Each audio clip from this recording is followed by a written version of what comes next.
Amém? Estamos juntos nessa? Eu quero que você abra sua Bíblia comigo no livro de João, Evangelho de João, capítulo 4. É uma leitura um pouco extensa, mas eu preciso ler toda a leitura. Começa no versículo aí, vamos a partir do versículo 7. Evangelho de João, capítulo 4, está aqui no Data Show. A partir do versículo 7. Vamos ler juntos.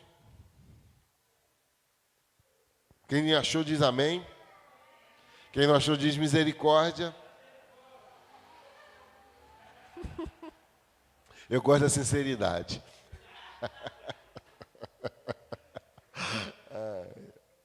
Tiagão, se puder acender essas duas lâmpadas aqui laterais, eu agradeço. Não sei se vai... Tá bom assim? Tá, né? Beleza. Vamos então juntos? Então chegou uma mulher de Samaria para tirar água. Jesus lhe pediu: dá-me de beber. Enquanto isso, os discípulos tinham ido à cidade para comprar mantimentos.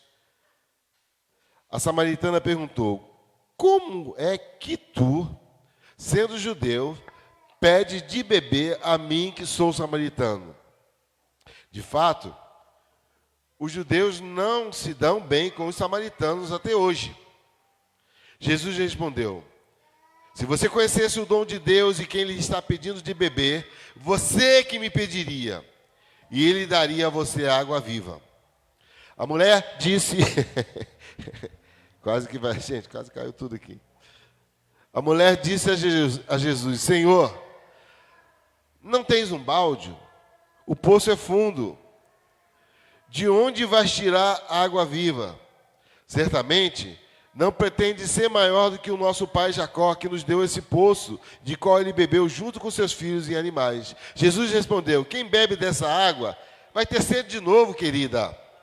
Mas aquele que beber da água que eu der para você, nunca mais terá sede. E a água que eu lhe darei vai se tornar dentro dessa pessoa uma fonte de água que jorra a vida eterna.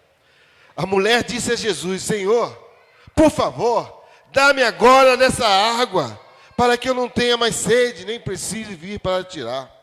Jesus disse à samaritana: vá chamar o seu marido e volte aqui. A mulher lhe respondeu: eu não tenho marido. Jesus disse: você tem razão ao dizer que não tem marido, porque de fato você já teve 5 maridos. E o homem que você tem agora não é o seu marido. Nisso, você falou a verdade. Então a mulher disse a Jesus: Senhor, vejo que és profeta. Os nossos pais adoraram nesse monte, que é o Monte Gerizim. E vocês, judeus, dizem que é em Jerusalém, o Monte Moriá, que é o lugar que se deve adorar.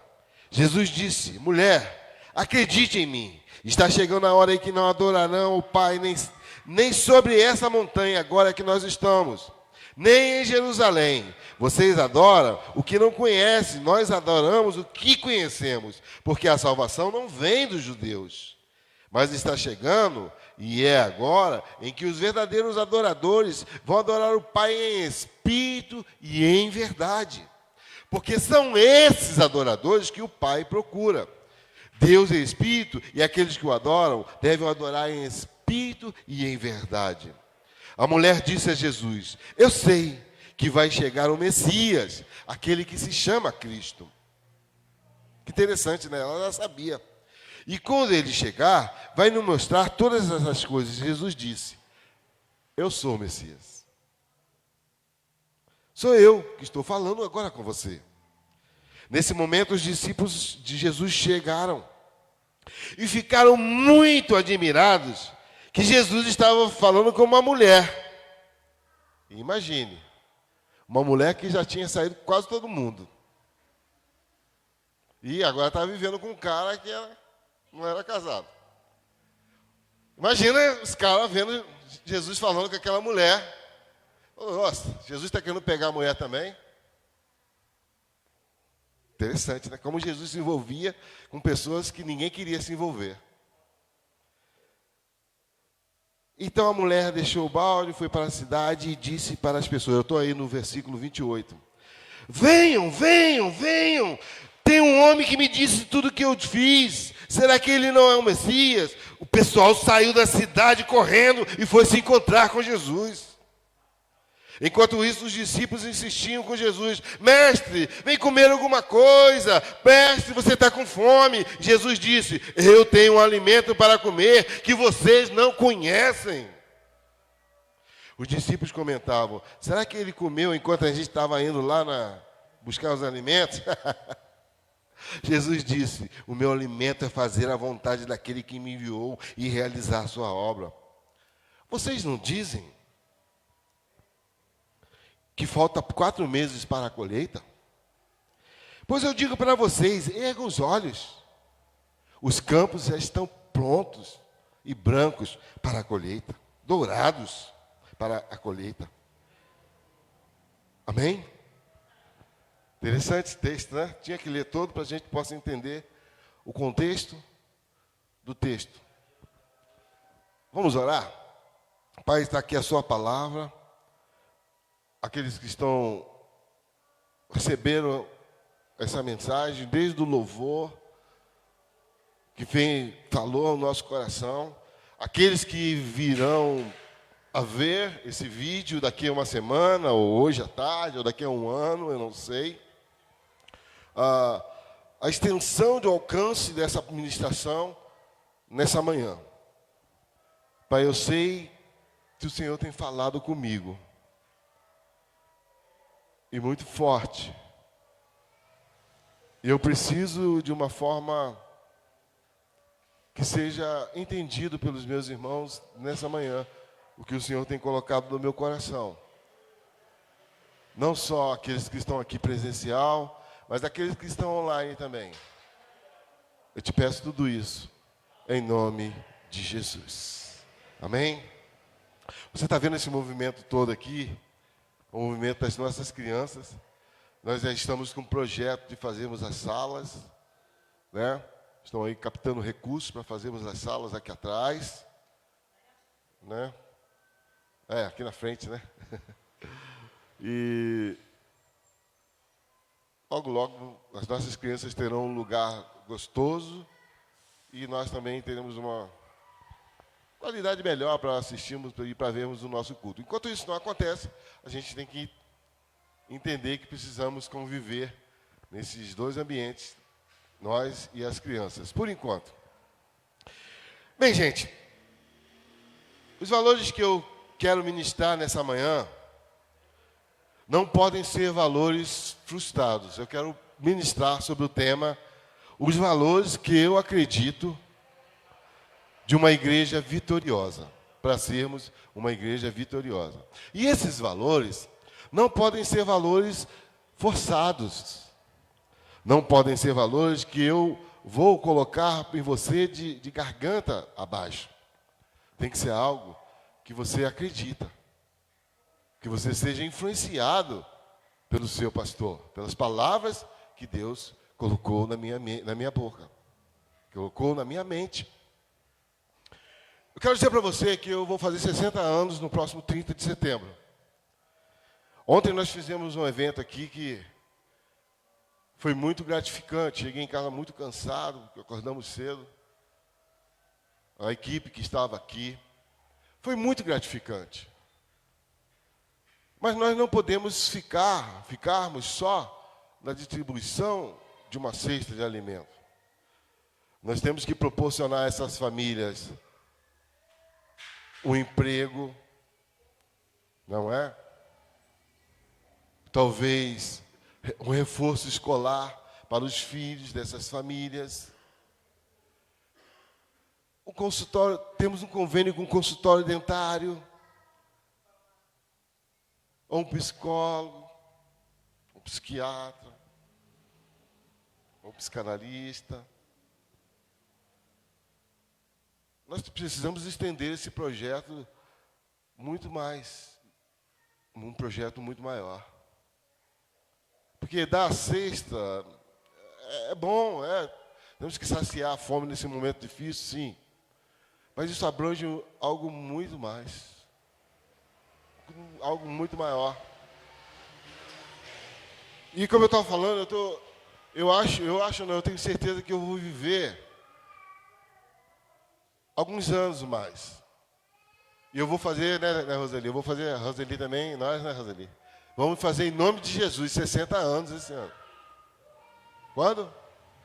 Você já fez 60? Pois nem falou, nem cantou parabéns.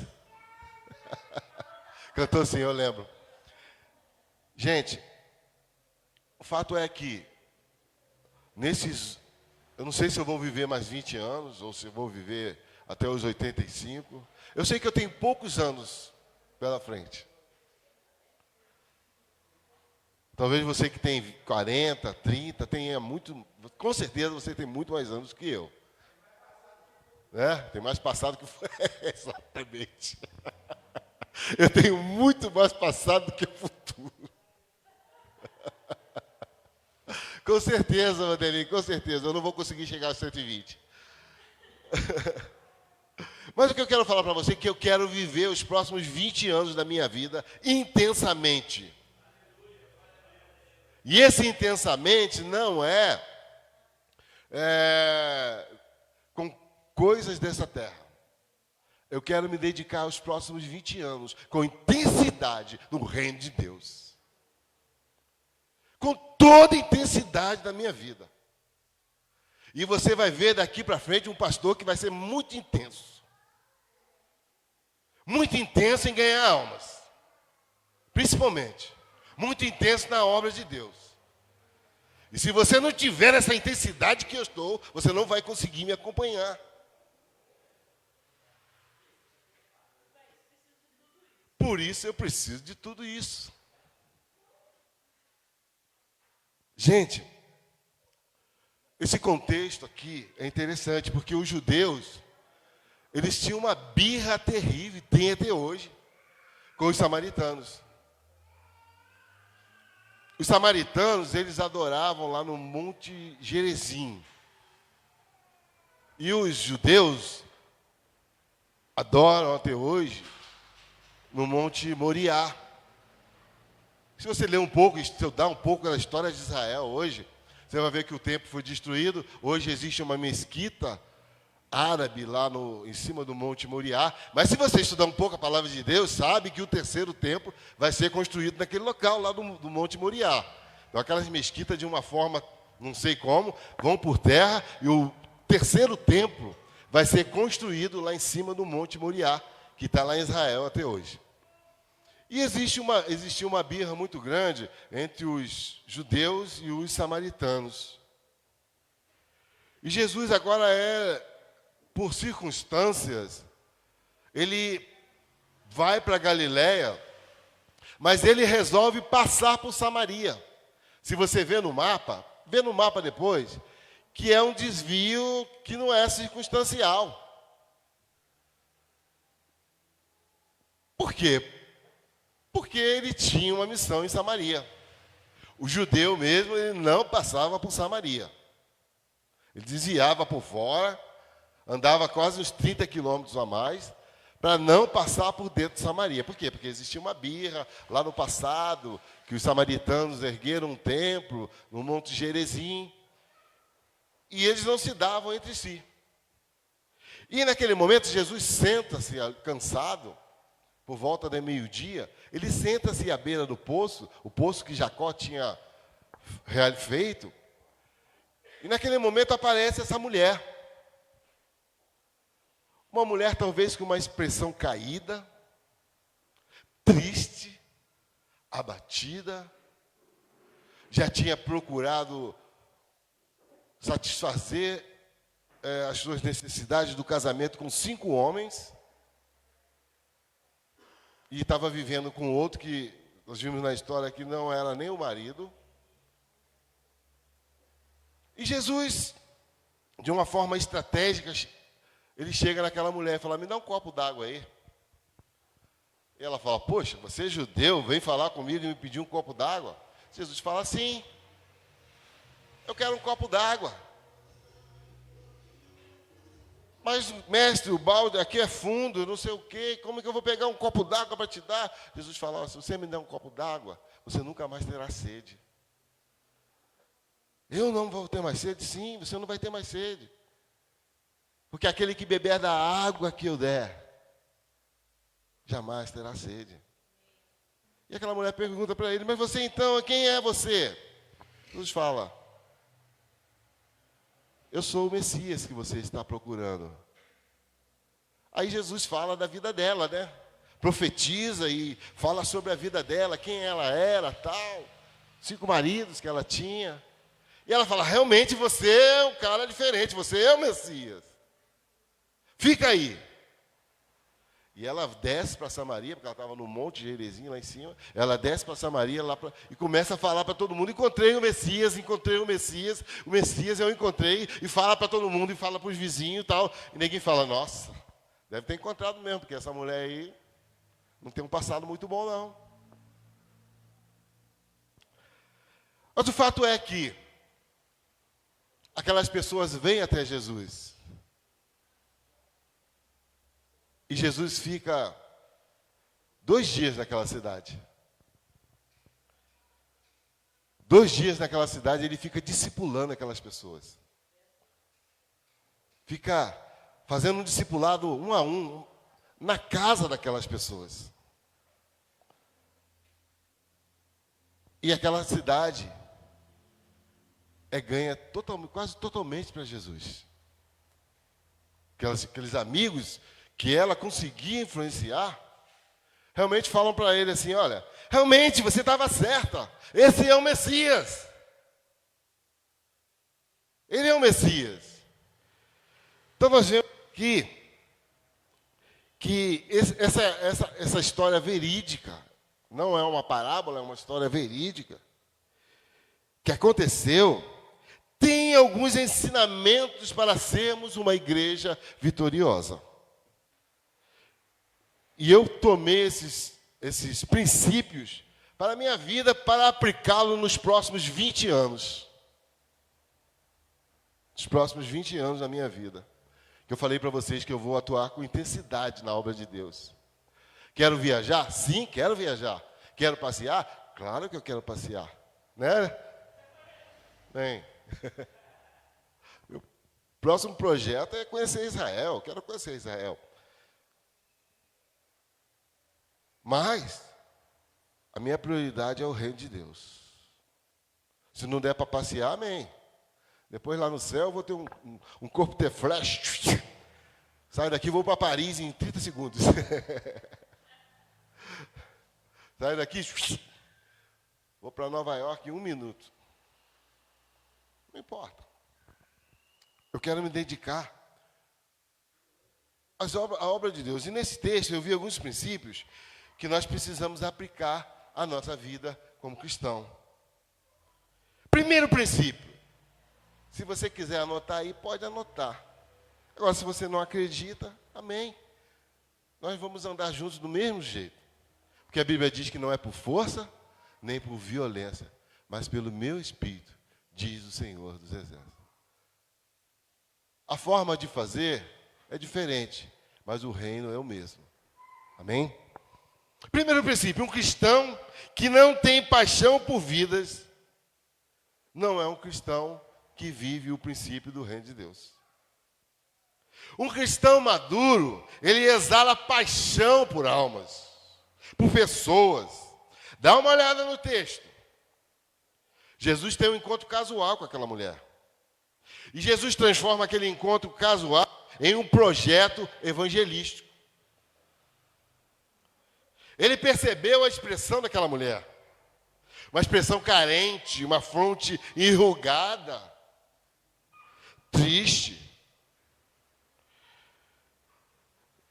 Coisa interessante. Jesus não se importa com a fome que ele está sentindo, porque os discípulos foram buscar comida. Mas ele se importa em saciar a fome daquela mulher. A minha fome. Eu estou com fome, né, André? Mas espera aí, a minha fome, eu como depois, 7 horas da noite, 8 horas da noite. O importante é essa fome que essa mulher está sentindo. Jesus não se importa da situação e do status daquela mulher, porque ele sabia quem ela era. Sabia da fama que ela tinha. Paixão por almas vem nos preocuparmos com a situação que as pessoas estão vivendo. E elas não vão vir por acaso. São intencionais. Primeira coisa, você precisa saber que as pessoas não são o que elas apresentam ser. Presta atenção. Por trás de cada pessoa, por trás de cada vida, há uma alma sedenta por Deus. Talvez você esteja pregando para Jesus para alguém, e o cara fala, pastor é tudo ladrão, igreja é todo mundo safado, e começa a xingar, e começa a falar um monte de coisa. Por trás daquela pessoa que está te xingando a igreja, é uma autodefesa. Por fim, ela está precisando de Deus. E aquela pessoa que mais xinga a igreja, né, Vanderlei? Aquela pessoa que mais xinga o pastor, aquela pessoa que mais xinga a crente, é a primeira que vai se converter, você sabia? Aí, a prova concreta.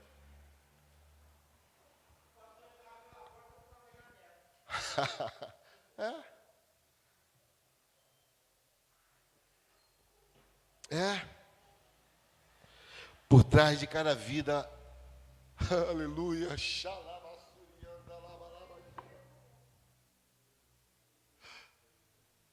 uma vida sedenta por Deus. Sabe aquele cara que xinga crente no seu trabalho? Sabe aquele cara que fala que ladrão, que pastor é safado, é ladrão? Né, Ana? Ixi, eu sou pastor, eu fico lá ouvindo os caras falar, eu fico quietinho, falei, ixi. Né, filha de pastor? Né?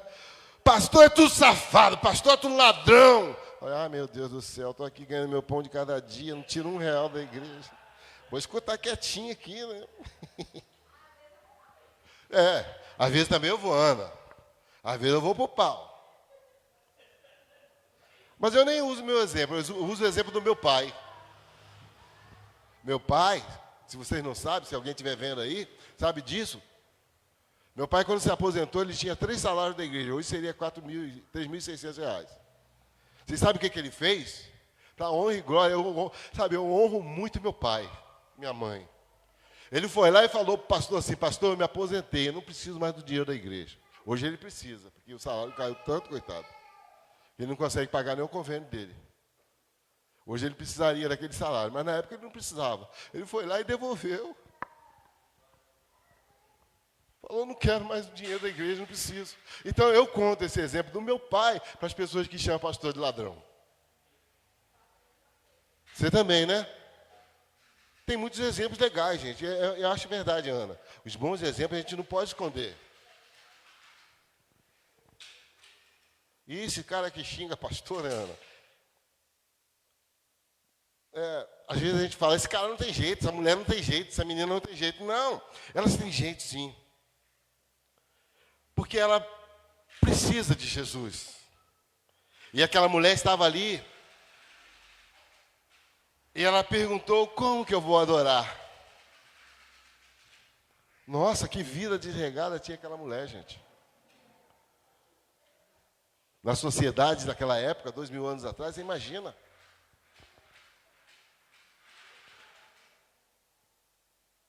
Nós precisamos saber que toda semente do evangelho que você lançar, ela não vai voltar vazia. Toda semente que eu lançar, eu posso não estar vendo os resultados hoje, mas alguém vai colher. Paulo fala, eu plantei, Apolo regou, e Deus dá o crescimento. Então continue pregando a palavra de Deus. Alguém semeou na vida daquela mulher, porque ela falou, como que eu posso adorar? A minha pergunta para você nessa manhã é, quantas vidas você falou de Jesus esse ano?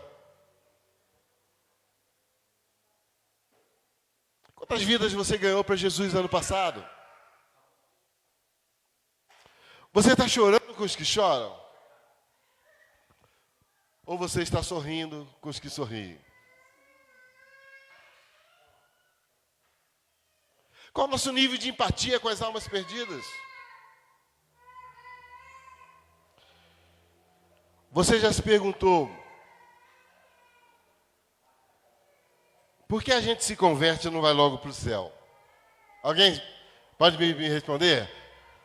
Evangelei, se o céu é tão bom, a Bíblia fala que o que os olhos não viram. Está aqui? Amém. Obrigado, Tiago. Eu plantei, Apolo regou, mas Deus deu o crescimento. Se o céu é tão bom,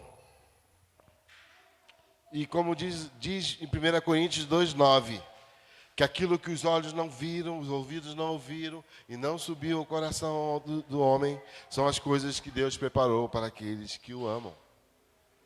Aqui também. Só tem uma resposta para a pergunta que eu fiz para você. Por que que a gente morre? Por que que a gente aceita Jesus? E Deus vem logo e, esse me aceitou, Elane. Opa, recolhe para o céu. Sabe por quê? Porque em 2 Timóteo 2:25, o apóstolo fala que Deus deseja que todos cheguem ao conhecimento da verdade. Quem vai falar da verdade para todos? É o anjo? É, Tatá? Não, sou eu. Somos nós. Né, Léo? Deus deseja que todos cheguem ao conhecimento da verdade. Então, por isso que a gente aceita Jesus. Também está aqui atrás, está aqui no Data Show. Deus quer que você se entregue a sua vida para Ele, mas você precisa levar muita gente para o céu. Eu quero levar nesses próximos 20 anos, eu quero levar muita gente para o céu. Eu quero treinar muitos discípulos para levar muita gente para o céu. Sabe por quê? Deus não está preocupado com sua conta bancária. Deus não está preocupado com quantas casas você tem, se você mora de aluguel ou não mora de aluguel. Deus não está preocupado com o seu carro novo. Não, Deus não está preocupado com nada disso, Roseli. Deus está preocupado com quantas vidas você está levando para o céu. Isso é o que faz Deus sorrir. Esse é o primeiro princípio, para ser uma igreja verdadeira. Nos próximos anos, eu vou amar contagiantemente vidas. Por quê? Porque ele fala no versículo nos últimos versículos, no versículo 35, ele fala que os campos estão brancos para uma grande colheita. E numa outra parte da Bíblia, no outro evangelho, ele fala, mas o quê? Falta o quê? Não. Os campos estão prontos, mas falta o quê? Ceifadores, trabalhadores, ceifeiros. Também está aqui. Então Deus está preocupado de quantas vidas você está levando para o céu e está tirando do inferno. Segundo princípio, para sermos uma igreja vitoriosa, nós não podemos perder ninguém. Nós não podemos pensar em perder ninguém. Já pensou o pessoal passando, os discípulos chegando, falando, e Jesus? Está começando com aquela mulher. Mas aquela mulher, ela canta todos os homens. Ela dá uma tirada em todos os homens. Será que Jesus está batendo um papo com ela? Será que Jesus tem interesse nelas? Imagina o pensamento daquela turma lá. Mas Jesus estava nem aí.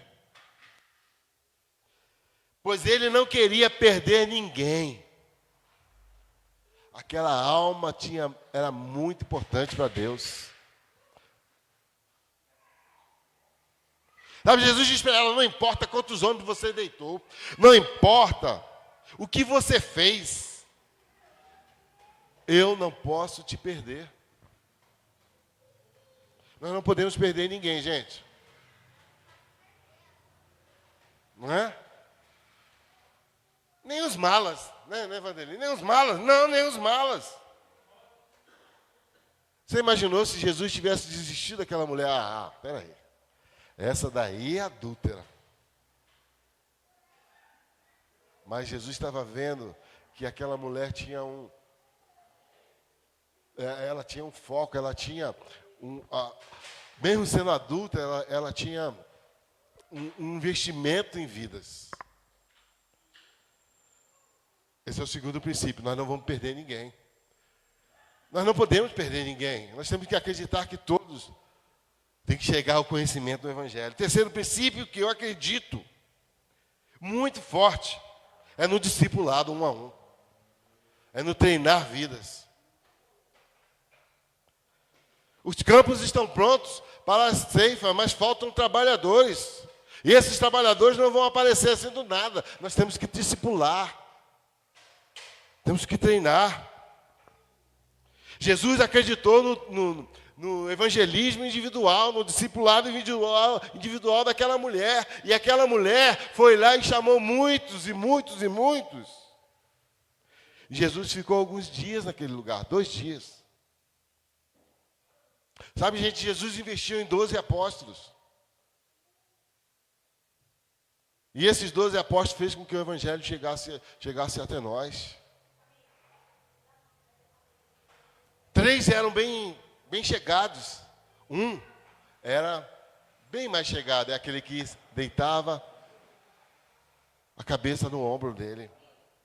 Sabe, o Augusto Cury fala que os discípulos de Jesus tinham personalidades diversas. Por exemplo, Simão Zelote, ele era um partidário. Ele queria destruir os romanos, queria brigar com os romanos, porque Israel estava sob o domínio dos romanos. Lucas era médico. Mateus era cobrador de imposto. Pedro era pescador. Que diversidade de pessoas que Jesus discipulou. E por isso que a gente não pode perder ninguém. Barnabé investiu em Paulo. Paulo investiu em Timóteo. E Paulo diz assim para Timóteo, seu discípulo: ensine a homens sábios que ensinarão a outros. Então, o terceiro princípio que eu tenho para a minha vida, fortíssimo, nos próximos 20 anos, é treinar e discipular pessoas. Amém? 4º princípio. A célula é o estilo de vida da minha igreja. Não sei se é essa a igreja. Mas a igreja que eu visualizo para os próximos 20 anos é uma igreja em células. Pastor, mas aqui o texto não fala em célula. Você está forçando o texto. Vamos no contexto então, né, Léo? Os teólogos aí de plantão. Como eu falei, os samaritanos adoravam no Monte Gerizim, e eles construíram um templo no Monte Gerizim, e esse templo seria concorrente ao Monte de Jerusalém, que era o templo construído por Salomão. Mas, 128 anos antes de Cristo, o templo do Monte Gerizim foi destruído. Então, não existia mais templo ali em Samaria. Onde é que Jesus se reuniu com aquela turma lá? Onde?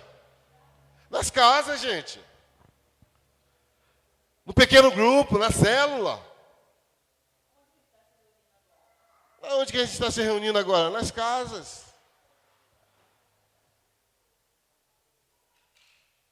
Sabe? Eu estava analisando a ministração de um pastor, Josué Valandro, lá no Rio de Janeiro, que é o pastor da nossa primeira dama, né? E ele estava falando, uma ministração que ele estava falando sobre isso. Sabe, presta atenção aqui comigo. Eu sei que as crianças tiram um pouco da atenção, mas vamos continuar.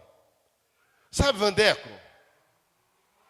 Sabe, Tiago, aquele homem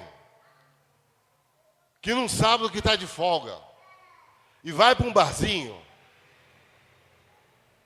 e ali se reúne com seus amigos naquele barzinho e pede um ovo colorido, aquele ovo rosa,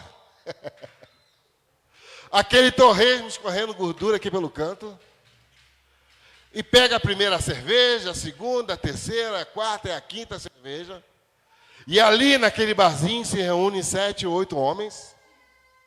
Preste atenção na comparação, gente. Preste atenção. E ali começam a receber palavras de traição à família, palavras ruins, xingamentos. Sabe o que aquilo ali é? Uma célula. Célula do mal. Falou tudo. É uma célula, gente. As pessoas estão procurando lugares que ouçam Deus. E a sua célula vai ser um lugar abençoado. A sua casa vai ser um lugar que os maridos receberão uma palavra de Deus. Aquele marido que está traindo a mulher na sua célula vai receber uma palavra de Deus. Porque eles estão buscando numa célula do mal, cachaça, bebida, cerveja. Todos os sábados aquele homem vai lá. E você sabe de alguém que vai lá naquele barzinho e fica lá reunido com seus amigos naquela célula maligna. Por que nós não podemos fazer uma célula do bem na nossa casa? Né? Trazer aquele marido que quer separar da mulher e você contar o seu testemunho. E aquele marido sai daquela célula, não, o meu casamento vai dar jeito. Aí você fala, minha vida estava desgraçada, minha vida estava no pecado, mas Jesus transformou a minha vida. E só na célula você consegue fazer isso. E naquele lugar, Jesus começa a transformar a vida daquela família. Jesus começa a transformar a vida daquelas pessoas. Aleluia! Aleluia! Células não é um ministério da igreja. Células é o estilo de vida da nossa igreja, da igreja do Senhor. Células é uma ferramenta tremenda para você levar seu amigo que estava bebendo com você antigamente, mas você pode convidar para ele ir num churrasco na sua casa. E ali naquele churrasco, parou um tempo antes, 5 minutinhos, gente, vamos orar agora. Eu estou indo num lugar muito bom. Eu estou recebendo Jesus. Mas você ficou careta? Não, eu não fiquei careta.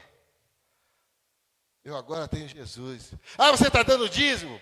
Antes eu gastava quase 80% do meu salário com cachaça. Por que eu não posso dar 10% para a igreja? Está sobrando dinheiro. Vocês entendem? As pessoas às vezes gastam R$300 numa noite, R$500 numa noite, mas não tem coragem de dar uma oferta, um dízimo para o Senhor.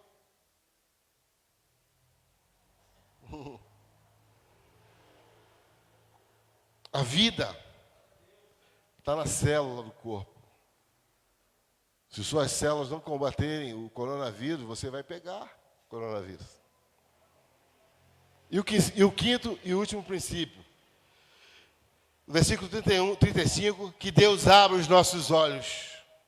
Aleluia. Que Deus abra os meus olhos. Que os campos estão brancos.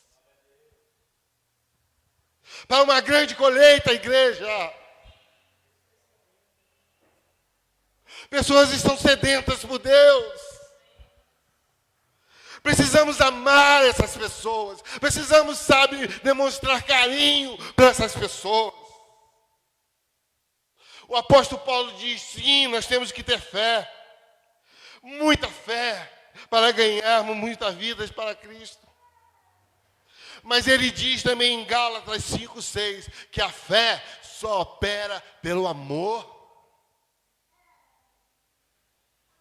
Eu só vou ganhar muitas almas para Jesus se meu coração se encher de amor.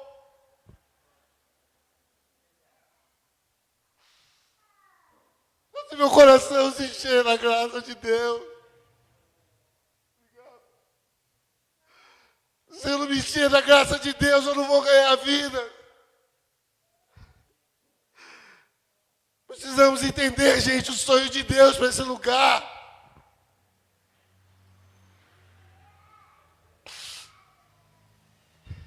Precisamos que o sonho de Deus é ganhar vidas.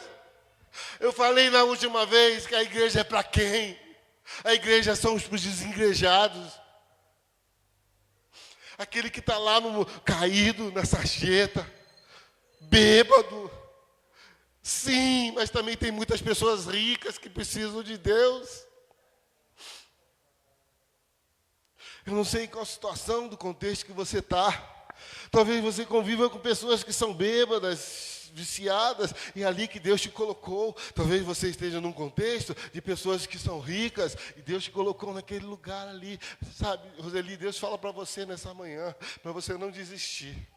Porque a semente está sendo plantada naquele lugar e você sabe onde é. Cada semente, filha, que você está plantando naquele lugar, você vai ver ainda o que você vai colher. Gente, não desista das sementes. Talvez você não esteja vendo o resultado, mas Deus vai fazer você colher 10, 100, 1000 vezes mais. Ajude os pobres. Provérbios 19, que eu falei ontem, eu escrevi, sabe, aquele que ajuda os pobres, empresta para Deus, e Deus devolve com juros exorbitantes. Está dando uma cestinha aí? Espera aí que vai vir 10. É bíblico isso. É bíblico isso. Você que pode estar tirando sarro agora. Infelizmente, fazer o quê, né? Eu conheci a história de um menino, né, Elânia? Chamado Diego. Ele tinha 30 mil. Diogo, né? Diogo. Ele saiu falido de uma situação. Ele vai vir aqui falar. Quebrado. Ele trabalhava numa agência e era sócio. E ele recebeu 30 mil daquela sociedade. Só para vocês não dizer que é mentira minha, eu vou trazê-lo aqui. E ele doou. Obrigado, obrigado. Olha que show, né? Então, gente, eu estou terminando já. Ele disse que ele recebeu 30 mil, como eu falei, ele deu 12 mil para a igreja, doou uma van, para a igreja que ele faz parte ali do apóstolo Eliseu Champion. E ficou com 18 mil. E Deus falou para ele, abre uma agência você. Cara, vocês não sabem o que aconteceu. No primeiro mês, aquele 18 mil foi para pagar o aluguel. E ele continuou. Continuou. Na pandemia, foi o que ele mais lucrou. No último ano, ele faturou R$1 milhão. E sabe o que ele faz? Cada carro que ele vende, ele dá 10% de cesta. Fora os 10% que ele dá para a igreja. Sabe o que Deus está fazendo com aquele menino? Está prosperando, está prosperando. Sabe onde ele tem uma loja agora? Na frente do Shopping Tamboré, ali em Alphaville. Só ir lá, se você quer comprar um carro, procura o Diogo lá. Fala que você conversou com o pastor Milton. Todo o dinheiro que ele recebe naqueles carros, ele doa. E hoje o Eliseu Champion, né? Ele dá 1000 cestas por mês. Uma igreja de 20 pessoas. Por quê? Porque Deus está abençoando aquele rapaz que fez um voto com Deus. E é um cara simples, gente, simples. Vocês têm que conversar com ele. Gente boa demais. Eu desejo agora que você curva a sua cabeça.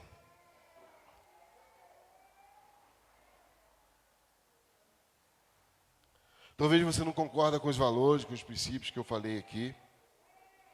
Amém. Você não é obrigado a concordar. O jeito de fazer são diferentes. Cada um tem um jeito de fazer. Eu estou falando que é o meu jeito. Que eu vou me dedicar nos próximos 25 anos. Nos próximos 20 anos da minha vida. Eu quero que você sonhe em liderar uma célula. Eu quero que você sonhe hoje discipular alguém. Eu desejo que todos participem de uma célula. Esse valor está impregnado no meu sangue, no meu DNA. Precisamos estar juntos nessa visão. Senão nós não vamos chegar a lugar nenhum. Porque a Bíblia diz, andarão dois juntos se não estiverem de acordo. Amós 3:3. Nós vamos patinar e não vamos chegar a lugar nenhum. Agora, se você andar junto comigo e com a visão que Deus me deu, a Bíblia diz que o cordão de 3 dobras não se quebrará. Eclesiastes 4:12. Nós vamos chegar e ganharmos Osasco para Cristo. Fazemos um trabalho social lindo nessa cidade. Vamos comprar uma chácara, 5.000 metros, e lá pegarmos esses moradores de rua, levar para lá, vai ter dentista, vai ter psicólogo, vai ter psicanalista, vai ter psiquiatra, vai ter dentista, vai ter médico, para essas pessoas que nós tirarmos da rua. Esse é meu sonho, da Kátia. Mas vamos ganhar vidas para Jesus. Que eu e você sejamos como aquela mulher samaritana, que estava detonada, destruída, mas ela recebeu o chamado de Jesus. E ela foi uma das primeiras missionárias da história. E ao receber Jesus, ela queria falar dele para todos. E foi lá embaixo. E trouxe muita gente para Jesus. Que você não possa ficar parado agora, estagnado. Que essa mensagem possa mover você agora. Mover a ganhar vidas. E aonde você está aí sentado mesmo, eu quero orar com você. Se você quer fazer um pacto com Deus agora. Não um pacto comigo. Se essa palavra falou com você. Você quer recomeçar. Não quero nem que você levante a mão. Eu só quero que você, dentro do seu coração, fale assim: nós estamos juntos. E nós vamos fazer a obra de Deus. Não importa se com 5, se com 3, se com 2, só eu e a Kátia. Nós vamos fazer a obra de Deus. E esses próximos 20 anos serão anos intensos. Intensos. Para a obra de Deus. Amém? Pai, em nome de Jesus. Está aqui o teu filho, que está aqui hoje presencialmente. Como eu recebi essa palavra há um mês atrás e mexeu muito comigo, Senhor. E aquele título daquele pastor falava: o que você fará nos próximos anos de sua vida?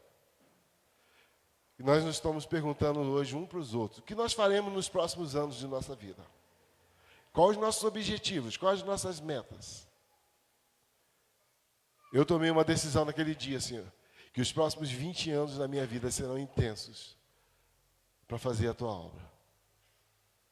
Que os meus irmãos que estão aqui, que os meus irmãos que estão em casa, possam receber essa palavra sabendo que não é por força nem por violência. Aqueles que não quiserem, eu os amo da mesma forma, Senhor. São meus amigos da mesma forma. Mas eu preciso tomar essa decisão hoje. De fazer a tua obra intensamente.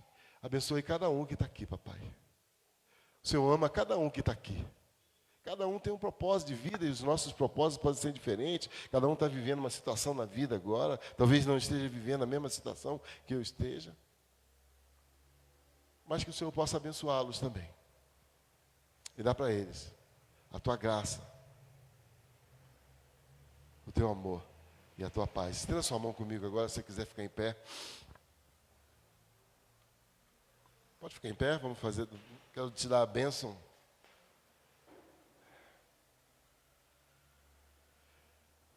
Que o eterno amor de Deus, o amor que teve pela humanidade ao ponto de mandar o seu único filho. Que a graça do Filho que nos alcançou ao ponto de sermos salvos, possa, através do Espírito Santo, vos conceder a graça e o amor de Deus. Amém? Tenha um dia abençoado na graça e no amor de Deus. Que Deus abençoe a todos vocês. Sejam abençoados. Você que está no Facebook aí também, Deus abençoe a todos. Em nome de Jesus. Amém.